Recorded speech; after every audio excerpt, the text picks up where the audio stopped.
Hey everyone. Today we are continuing our limits unit. We are dealing with continuity and graphing today. So as this is a warm-up, I would like you to try it on your own. It's what we learned last class first, and then play the video.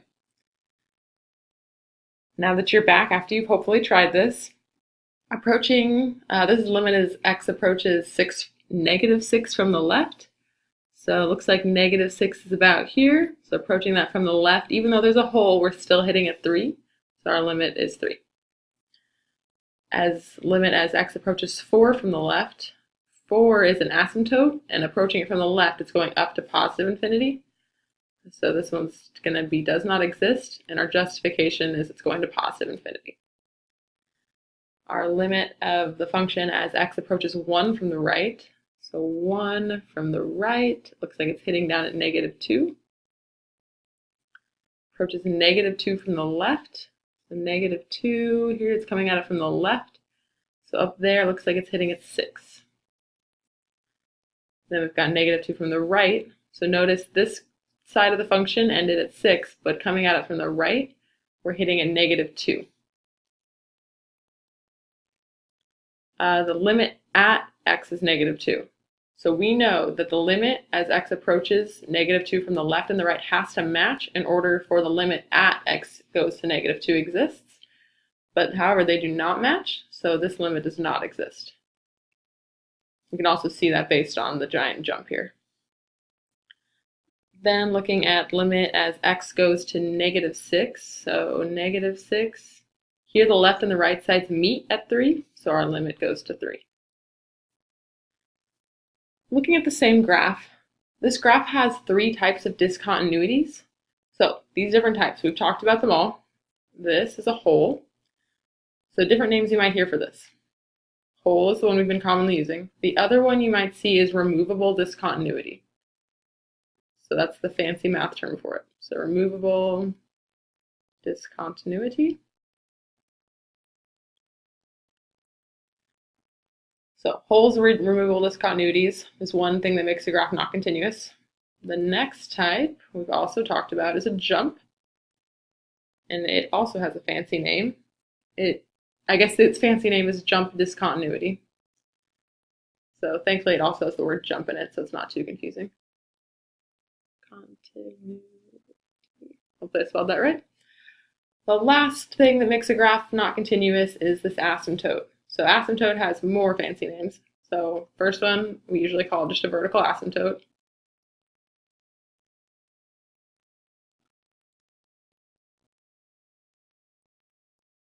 Another name for it is a asymptotic discontinuity. So asymptotic's a pretty funny word.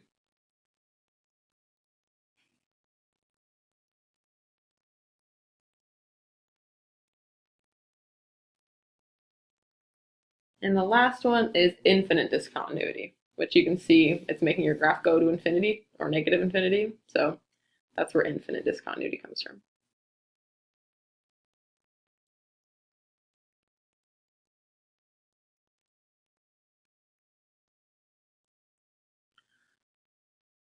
So when you see the vertical asymptote or infinite discontinuity or jump discontinuity, that's when your limit's not going to exist. However, a hole or removable discontinuity, even though it makes it not continuous, our limit still exists because the left and the right side meet at that hole.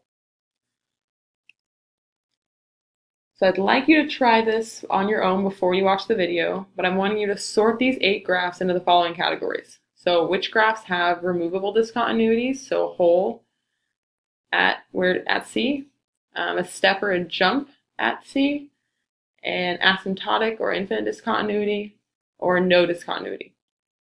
So pause the video and sort your graphs. All right, big reveal. So hopefully you got C and H, A and F, E and G, and B and D. There are also some questions that I'd like you to answer about the graphs. So which graphs have limits at x equals c? So we know that limits only exist on a continuous graph or at those holes. So the graphs that fit those descriptions are the ones that have the holes or have no discontinuity. So those would be B, C, D, and H. Which graphs have function values at x is c? So that's like where is the input equaling the output? So like there's a solid dot there.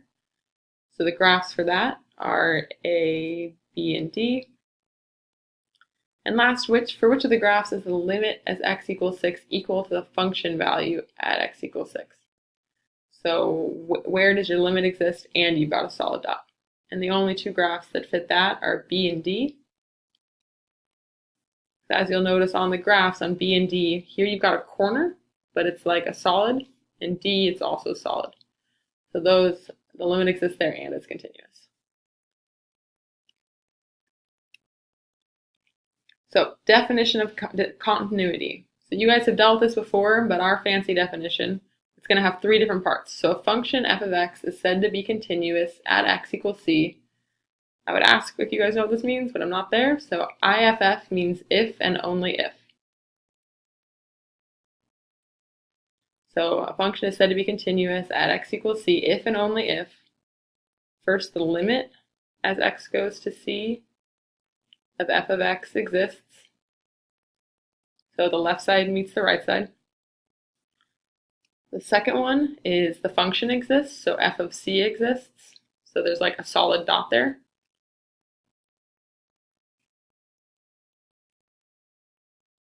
Also gonna write left and right meet just so that helpful reminder.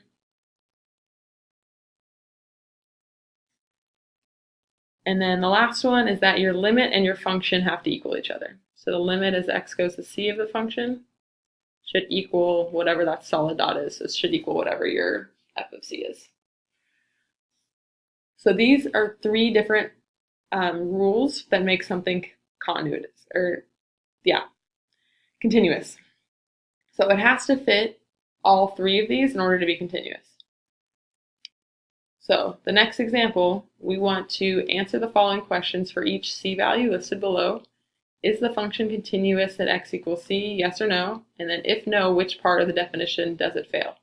1, 2, or 3. So I want you guys to try this on your own first, and then so pause the video, then come back.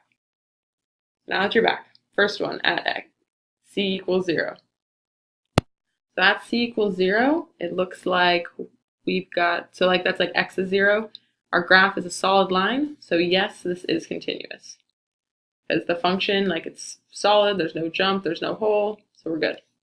At c equals 3, so at x is 3, we've got huge jumps. The function exists, the limit does not exist, so this is not continuous. And the reason is because it fails rule 1. So rule 1 is that the limit exists. And then it also fails rule 3, that the limit and the function exist, because the function does exist, but the limit doesn't. For c equals 7, so x is 7. So we go out to 7. The graph is solid, so yes, it is continuous. The function and the limit match. At c equals -3, so if we go out to -3. So here our limit exists because the left and right meet. However, our function does not exist because we only have a hole, we don't have a solid dot. So this one is not continuous, and that's because it fails rules 2 and 3, because it's not continuous, or because function does not exist, and the function and the limit don't exist.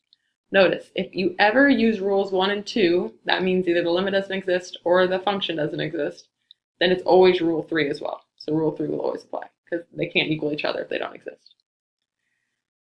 And c equals -6. That is the asymptote. So that's going to fail all three, because the function can't exist and the limit can't exist.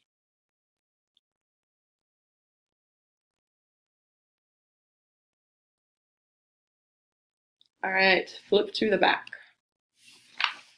So the last thing we're going to do today is we are going to draw some graphs. So sketch one graph that satisfies the following. So I'm going to do the first one with you, and then I'd like you to try the second one on your own. So removable discontinuity at x equals -5. So that means removable means there's a hole there, but your function exists. So we know we're going to have a hole and we're going to have a dot somewhere. So I'm going to leave that alone until I find out more.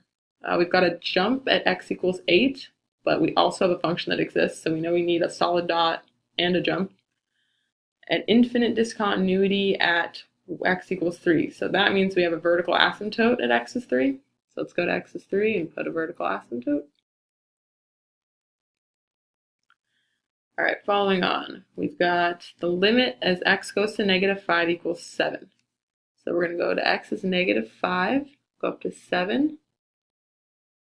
I'm going to put a hole there for now, but because the limit exists, that means it's hitting it from the left and the right. So I'm going to draw little dashes off to the left and right so that I know it's approaching from both sides. Here we've got limit of the function as x goes to 8 from the left equals 4. So approaching 8, it's going to go to 4. I'm going to put a hole there for now. And we're approaching from the left. So I know it's going to at least approach from the left. And then the limit of the function as x approaches 8 from the right goes to -1. So 8 from the right is -1. So I know it's going to go off somewhere over here. So then going back to our original, so we've got a removable discontinuity at x equals 5. So that means there should be some hole, x equals -5, sorry. So we do have a hole at -5, and it just tells us f of -5 exists. So you can pick anywhere along x is -5 and put a solid dot except for on the hole. So I'm just going to stick a solid dot there. So we finished that one. Jump discontinuity at x equals 8. So we have that jump, and it says the function exists. So you can either put a dot wherever you want that's not on the holes, or you can fill in one of the dots. So I'm going to choose to fill in this dot. So that's that. And I think we've satisfied everything else. So now we just need to extend our lines. So this line, I'm going to have go down. This line just needs to go somewhere. So it's going to go this way. Here I've got lines from the left and the right. So I'm going to make it look like that. Notice it told us infinite discontinuity, but it didn't say positive or negative infinity. So I chose to have both mine go down to negative infinity. But as long as it passes the vertical line test, you also could have had it go up to positive infinity. So you can pick which way you want to do it. All right, last one. Hopefully try it on your own first and then follow along with me.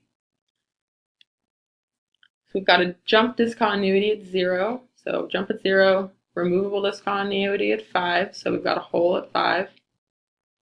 The limit of the function as x approaches 0 from the left is 6. The timer might run out, so if you want to find the finished graph on Schoology, you can always find that later. So limit approaches 0 from the left is 6. So I'm going to do a hole for now, approaching left. At the function at 0 is -2, so solid dot 0, -2. Solid dot at 5, 3. And the limit as x approaches 5, so 5 is -8. So I already have a solid dot at 5, so this one has to be a hole. And the limit exists, so it's approaching from the left and the right. And we've got a jump at 0, so then we see that jump right here. Because there's a jump, that means I know I need to connect something to this dot in order for there to be a finished jump. So I'm going to connect this line here. And then we don't have any other information. So I can just extend what I know, so that can extend that way. And this can extend this direction. And we've met all of our requirements, so we are done. That was like speed round of graphs. There's another example of what the graph could look like. So we are done for today. So you guys can have time to work on your worksheet for the evening, and I will see you on Monday to answer any questions.